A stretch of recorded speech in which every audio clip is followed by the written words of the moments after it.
ahead.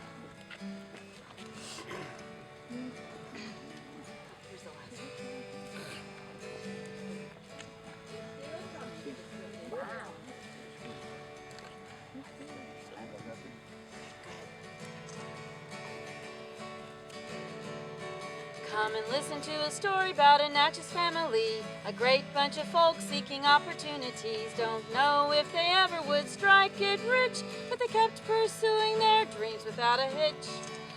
Land grants, plantations, cash crops. Hello, I am Maria Jane Forsythe, and I was born right here in Adams County in 1811. My grandfather, John Christian Harman, is buried next to me in the plot back here where the lights are. He was born in Germany in 1757. Good evening, ladies and gentlemen. How are you this evening? We're fine. Very good. I think I'm doing very well for a man who is over 250 years old myself. I came to Louisiana in 1779, and I married the lovely Massa Ash Miller. We had 12 children. Yeah. I served in the Royal Armies of Spain, and we helped America win its independence from Great Britain. At the time, there were only 10 log cabins and 2 frame houses in Natchez, all below the Bluff. There were no settlements between Natchez and St. Catherine's Creek. I received several oil land grants, one for 500 acres. The current North Palestine Road runs through my land grant. On my plantation, we grew indigo and tobacco, and the King of Spain paid us 10 silver dollars for every 100 pounds of tobacco. I also held a license to keep a public house, and I also served as a justice of the peace and as an attorney. Please, no booze on the attorney position, please. Thank you, ladies and gentlemen. When my grandfather died in 1817, he was buried in the area where St. Mary's Basilica in downtown Natchez is located today. In 1822, when Natchez City Cemetery was opened, my father, John Forsythe, had my grandfather's remains reinterred here. I bought this entire plot, but neither of my 2 wives nor myself are buried here. In fact, only one of my 7 children, that being Maria Jane, is buried here. Born in Virginia in a log cabin, moved to Kentucky with my next of kin. Brother left home with a broken heart, said come join me, 'cause you're so smart.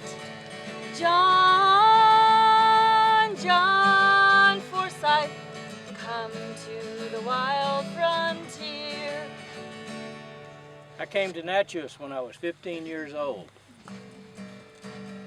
Natchez is the place for me. That's the city that I want to see. Mighty Mississippi so wide. Keep Kentucky, just give me that riverside. I came by flatboat, and along the journey I kept a diary, and I wrote about many of the things I'd never seen before, such as Spanish moss and alligators.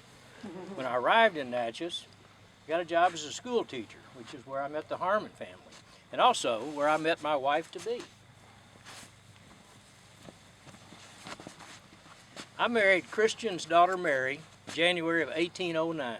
I was 20 and she was only 16. She was only 16, only 16. My husband John was first appointed deputy sheriff, and then he was elected sheriff of Adams County, where he served a total of 16 years. Natchez under the Hill was a rendezvous point for some of the most desperate characters of the West. It was also a departure point for frontiersmen that were heading back home. It was their last opportunity to really whoop it up. And there were knife fights and killings, but being sheriff, it was his job to make sure that all of naughty Natchez stayed under the hill. And I did my job very well. I kept my family and the families of Natchez safe and secure.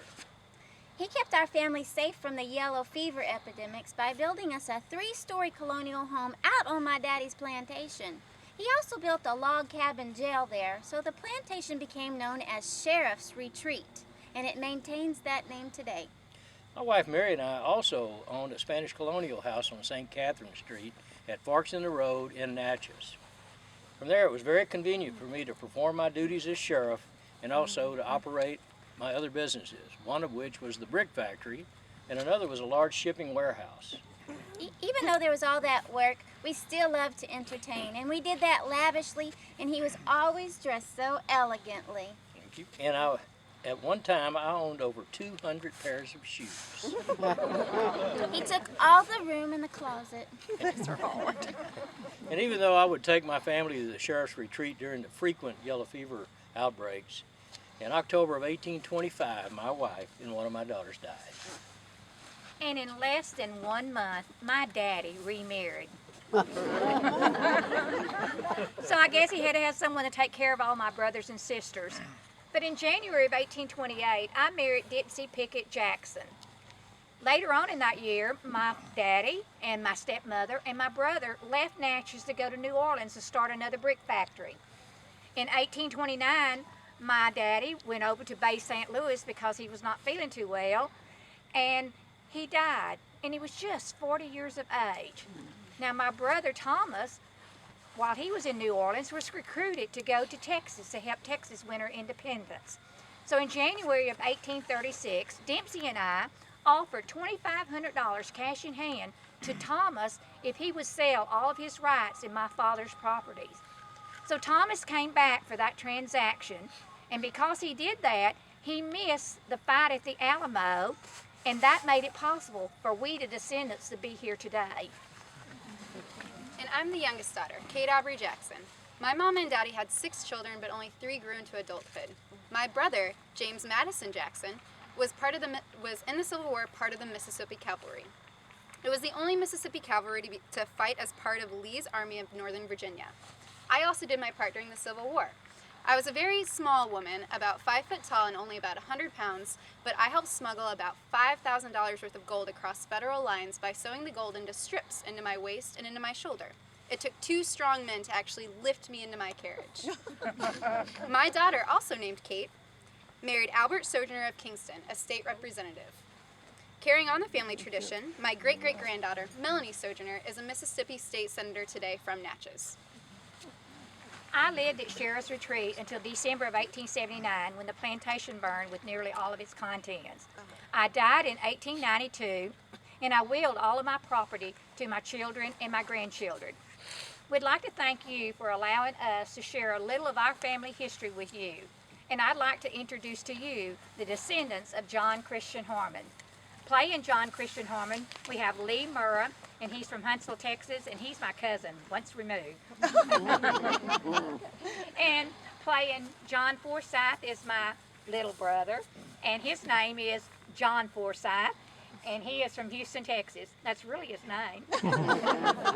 And playing Mary Harman, I have my daughter, Kim Hall, and she is from Tazewell, Virginia. And playing Kate Bailey Jackson, I have my granddaughter, Abby Hall, and she just graduated from Ohio State and is getting ready to get a job in Nashville, Tennessee.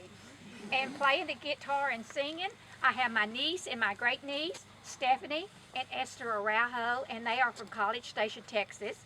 And my name is Sarah Forsythe Warren, and I am also from College Station, Texas. And if you haven't heard, the Aggies just beat Aubrey.